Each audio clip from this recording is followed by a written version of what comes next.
what we're going to do is we're going to get a little roll in there, like so, and take your modeling tool and just squeeze it up in there like so.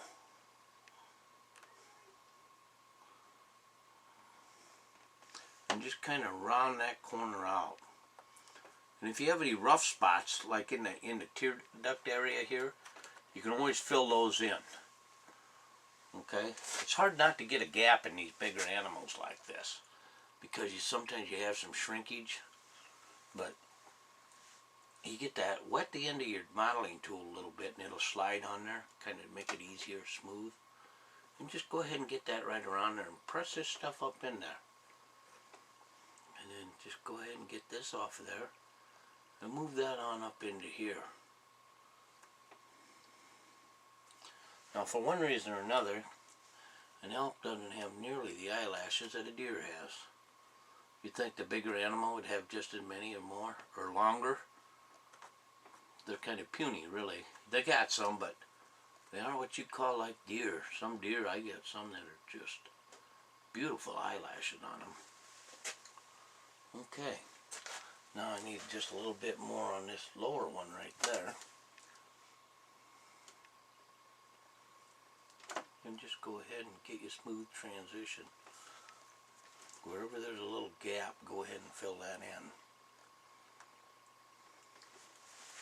Now what you do is you take your Q-tip you had, and just go ahead and go around it like so.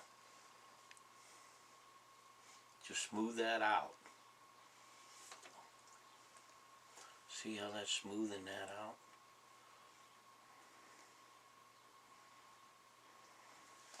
Well, that's a pretty darn good looking eye. Let's take another look at him here. That looks pretty good.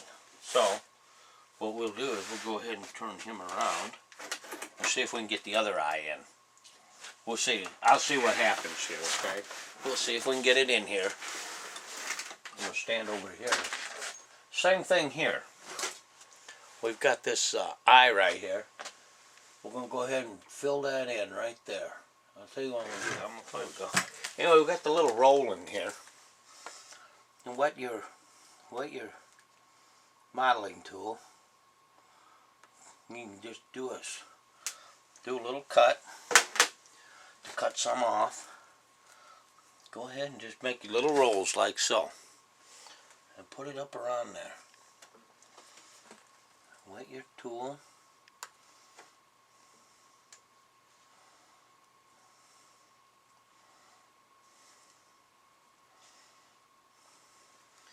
I want to have it look fairly nice, because this guy's coming over and he spent a lot of money on his hunt, so you want him to have a nice looking mount when he leaves.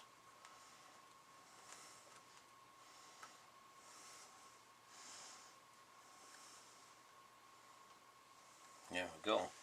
Now, you take your Q-tip again, wet it.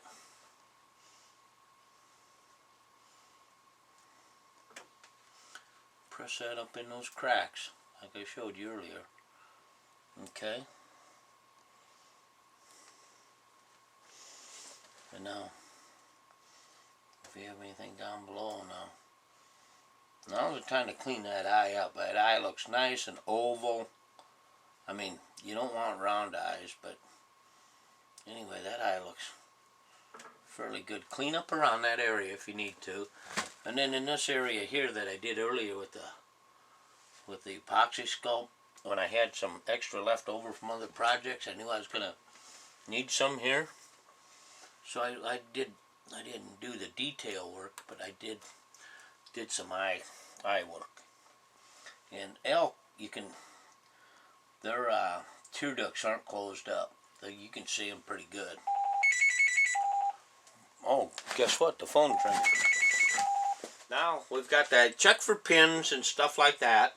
What I'm going to do is I'm going to try to get this thing turned over so we can work on this lip, okay? We were talking about that earlier. Set my stuff over here, get my pins out of the way that I had here. There we go. Okay. Now, we're working on the nose and the lips. Okay. I've already put some in the nose earlier. I knew it was getting dry, so. But what I do is I like to build this bottom lip up here. So what I do is I take a roll of epoxy sculpt, and I just kind of go ahead and fill that in. Press it in there as far as it'll go. Okay? And then we just keep filling her in like that. And pretty soon you won't have any more to press in. They'll stop pressing in. And when you get to that point, what you do is you just take another little roll. You roll it out, like so. Put it right on the top there. Wet it down. Okay, now what you do is you take your blade of your tool here and go from your nose down and just kind of press down like so. And what we're doing is we're building that lip right there. Just go ahead and smooth her out a little. Now, that looks pretty darn good.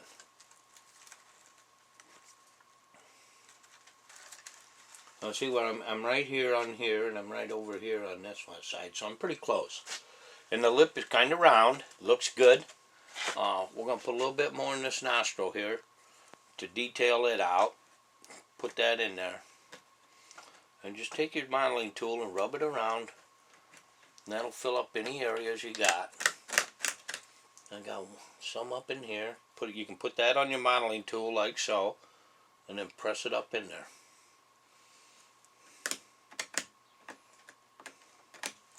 I'll do the same over here.